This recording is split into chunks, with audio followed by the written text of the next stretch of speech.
E controlan de polícia tomando lugar regularmente de nos tráfico para controlar, entre outros, o número de auto, faixa de segurança, pero também automobilista não que manejava de influência de álcool.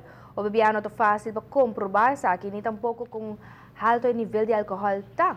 Para isso aqui possível, o corpo policial está fazendo uso de álcool sensor, que está machine para supla, para assinar por raia é prova confiável.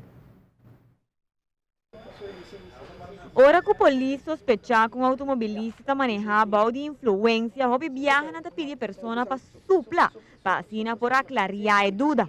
Haciendo isso aqui de processo que segue depois da chegada de guarda de polícia. Esse supla de aparato que se chama álcool sensor. Ele supla de álcool sensor, o resultado está ali op je halt op. Na detene, na bingo na guarda e voorgeleiding tot een lugar. Dus we zien voorgeleiding, het is zo direito lang. Dus we zullen passeren het apparato aqui de teste, onde eu tenho supla, e o aparato tem 4 oportunidades para supla. O supla é para 2 viagens bom, não sai o resultado. Se o resultado arriba 570, não está, para o rijbewijs. Se está 220 cabo bij arriba, está aí boot cabo, porque o auto influencia álcool.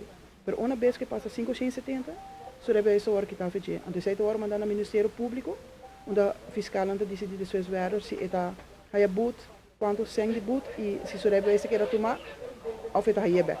Hopia questionar com confiável máquina que está e a exactitud de resultado na dieta, qual, segundo o corpo policial, está que não por dúvida de engenho. Esta máquina está sacando o seco, está sacando o long. Ora o supla, está ponendo echt saque, para ter bom resultado, que nota costo de álcool dentro da boca, que se vai dar slag de whisky na moribisa, essa é nota bem grave machine. Eu mostrava me sorgo botin monte álcool.